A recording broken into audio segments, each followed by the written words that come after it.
All right. Yes, I'm hoping more for the record for longest losing streak. Only need 8 more.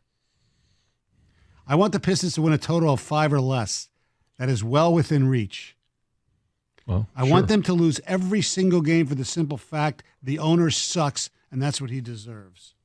So when the Lions were on this path in 2008, I think the only justifiable reason to want them to go 0-16 was that, it would finally get rid of Millen, which it did during that season, and that ownership would take things more serious. I'm not quite sure the second really happened because we've seen the change with Sheila. Right. And the accountability, just a different tone and touch around the team. The thing that changed then, they did start winning the Lions a couple years later, but it was all from Stafford to picks that fell in their lap because they suck so bad. I mean, to me, with the Pistons here, I don't want them. The single season thing would be awful. I do. Part of me toying with the idea of the longest losing streak ever, which they would set if they lose through December 30th. But the only motivation here is what the guy just hit on at the end with ownership. Is it going to? There's a belief that he doesn't care and he's absent. Well, let me ask you this question, okay? It was the same thing with the Fords, although they weren't absent. The problem with the Fords had nothing to do with spending money, and that's not obviously you saw how much money Gores is giving Monty Williams, is they just hired the wrong people. Finally, the Lions, it appears, small sample size, a couple years, hired the right people to run the franchise. Gores, and if I know it's very difficult, and I'm guilty just as much as anybody, okay, to take away, the shirt tossing and the dyeing of his hair, whatever, the way he looks and all that kind of stuff, try to take that away.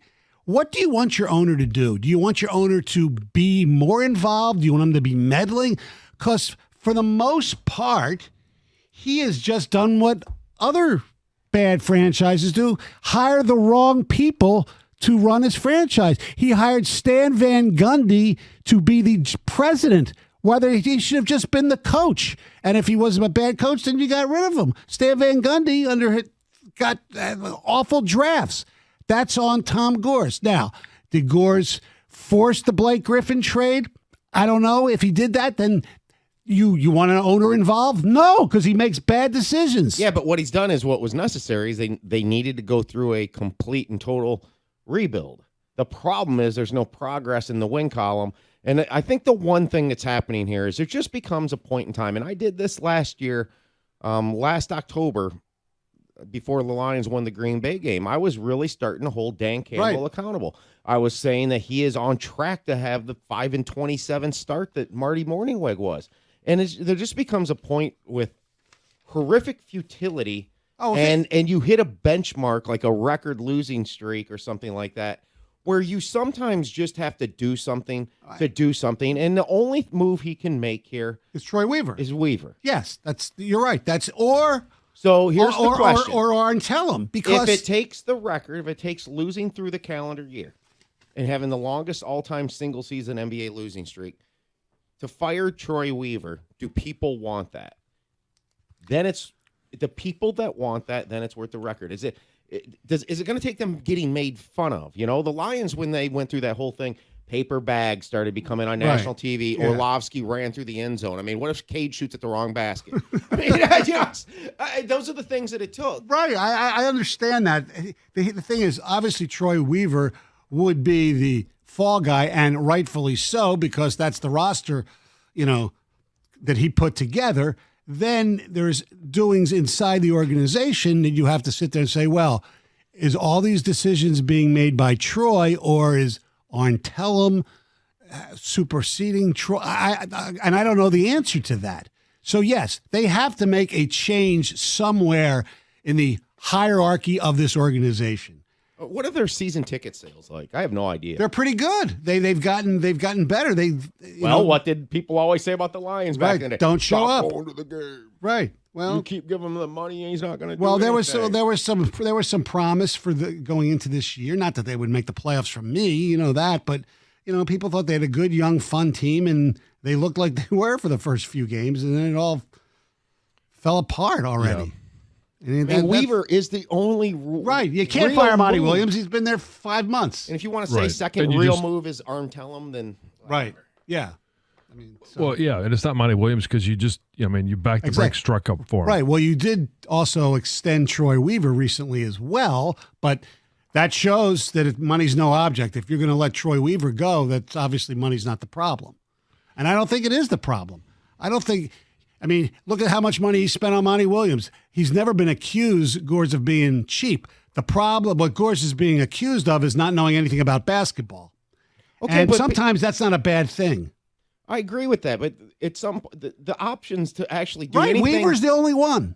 Or people not going to games. Well, it sounds like season tickets are good and people are showing up. So that hasn't become an embarrassment. No. It takes you to get embarrassed and maybe eat some humble pie for these super ego people to finally say, all right, enough's enough. Yeah. But then do you have confidence that he'll be able to hire the right person again? That's the other problem. Well, you can't get any worse. You're 4-45. I know. Since February 10th. Right. And I think if you're going to make a move, you should do it before the trading deadline. Because you don't want to leave. If you don't believe in Troy Weaver, or if you think you're going to fire him at the end of the season, you don't want him making any moves in February, do you? If you're the owner of the team? No.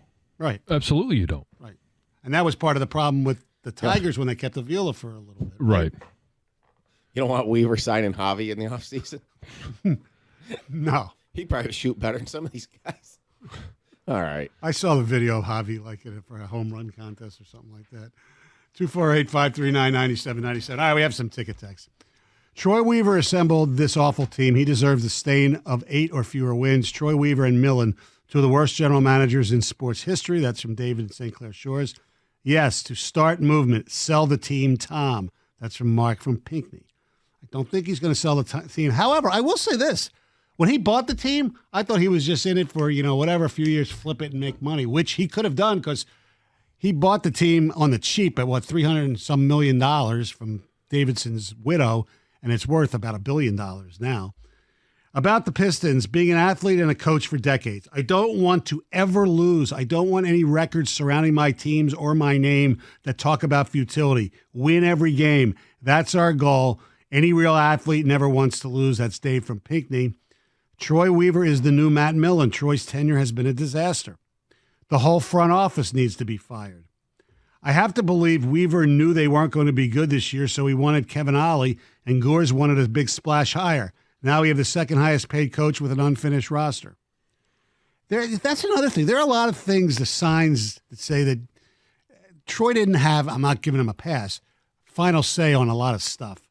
The one being the coaching situation as well, and I've been told that he wanted somebody else. He wasn't a Cade Cunningham guy. Nobody wants to play the Pistons right now. No one wants to be the team that lost to the horrible and futile Detroit Pistons. No, they want to be the team. Who is it that they play on the 30th? The Utah Jazz? No, Toronto. Is December 3rd. They want to be the team that sets the record. They want to be the answer to that trivia question. Who was the one that beat the Pistons to set the new record? For most consecutive losses covering any time period. Yeah, that's more the team you want to be than the one that you lose to the woeful Pistons. Right. So if you've been a lifelong Detroiter, and I'm sure I don't even know if you could say this about other cities. So if you've been around here since the 80s, let's say, you saw a 40-point Red Wing team, and that ended up translating into some Stanley Cups. You've seen the 2003 Detroit Tigers, which was almost the worst team in baseball history. You've seen the 0-16 Lions, and you might have a chance to see the worst team in NBA history. Boy, it's unbelievable here. 97-1, the ticket.